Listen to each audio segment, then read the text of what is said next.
So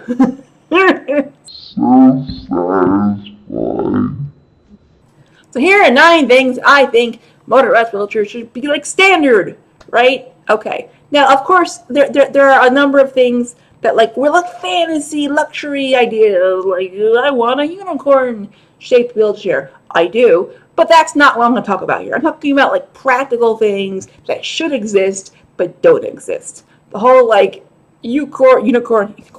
I want a corn-shaped wheelchair too. What?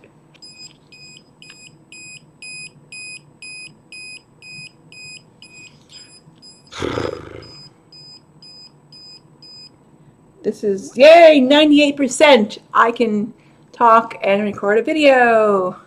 Hello, lovely peoples. I am Michelle. This is my hospital bed Avita, and you're watching Rubber Wolves NYC. And if you follow this channel, or this show rather, then you know it's been like a couple of months since I made a video. Yeah, things have been weird, and not good weird, not fun weird. No, challenging, heartbreaking weird. Now I have long COVID, which is why I have a wrist oximeter, because my oxygen goes too low on a daily basis. Because something else I have been doing while trying to get help is to actually get Roxy LaRue, aka the Motorized wheelchair, that's the latest one. Roxy is currently in the Bronx at this wheelchair clinic that's been way more accessible during the pandemic than any other wheelchair clinic that I've been working with. So I've been trying to work with them in hopes that I can actually get Roxy LaRue and get a proper wheelchair and get her at least to a place where I can use her and not have a setback. I have too much liquid in my chest. 9 things motorized wheelchairs should come with. Number 1, motorized wheelchairs should be waterproof. I don't know why they're not already waterproof. The technology is there. Not only do you have to like travel when it rains in a glorified garbage bag, which is great for the like self-esteem.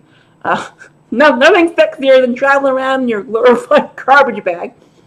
But it's like the joystick. Is you get that wet, that'll fuck that up. If God forbid you go through like a puddle, like a deeper puddle, which happens sometimes in New York City. It rains pretty damn hard, and we get these puddles that are like almost like mini ponds right by the curb cut. And God forbid sometimes you have to go through them. The thing is, make the base higher, make everything waterproof. The technology exists. Okay. Number 2, the charger. Why doesn't the charger come with a timer? If you overcharge your battery, that will mess up the battery, which means if you do it at nighttime, you have to make sure you time it in a time where you can actually be awake to unplug it.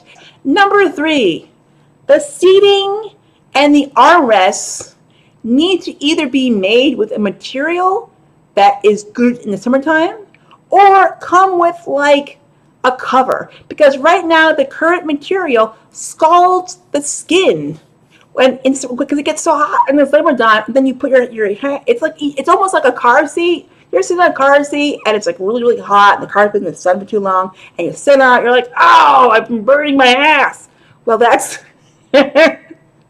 put that clip on my dating. Make that your ringtone. I'll say put that clip on my dating profile. Oh, my ass. We're not going to get to this video. 4. I'm not seeing the numbers. 4. Why do we have a horn that sounds like boop? I'm in New York City. New York City, in some parts, are very, very crowded. Do you know how useless and futile boop is? There's no fucking point in using this horn if all you have is boop. I'm not saying wah wah, like just, make it fun. Make it a horn. It's nothing obnoxious, but just make it where it's like, it's useful. I'm talking too much and I'm getting a little out of breath. I'm a little bit dizzy. No, I'm 89. That's why I feel out of breath and dizzy. Hold on. Let me stop talking. I'm really dizzy.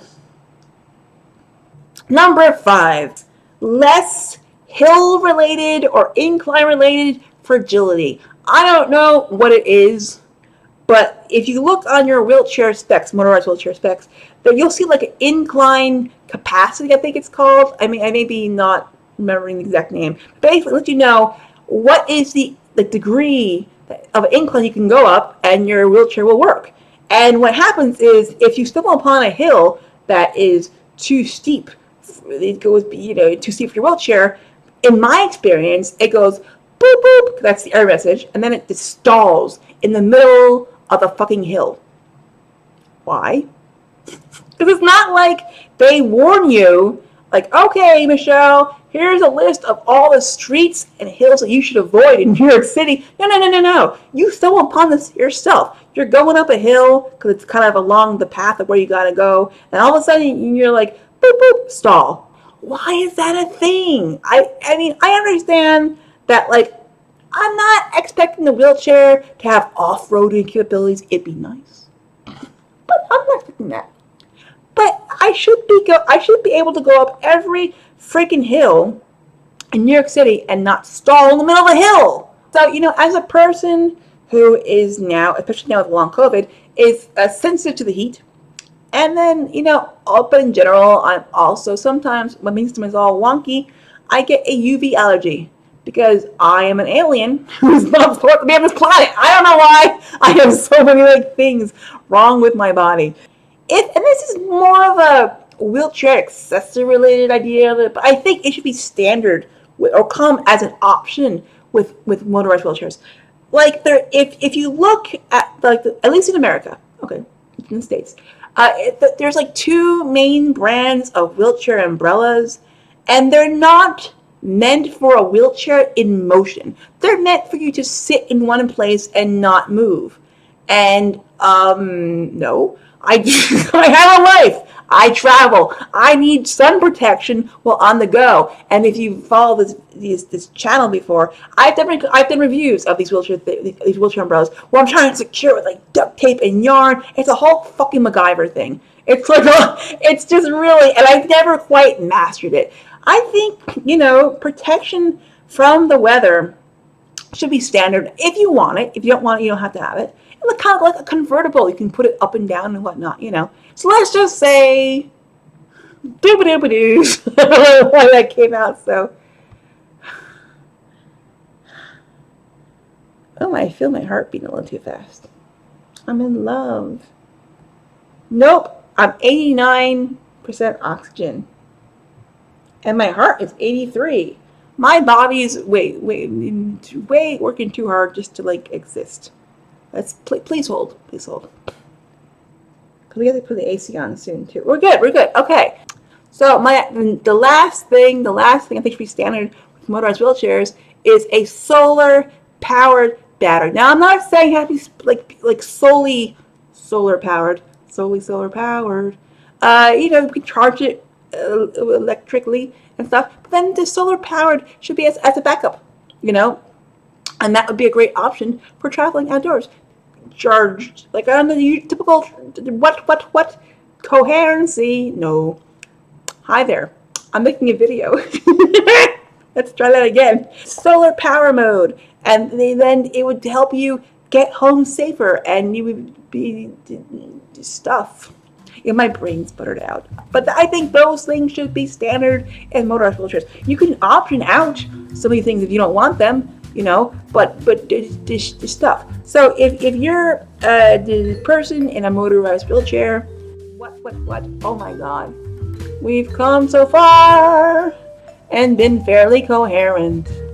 But now our brain is starting to sputter out.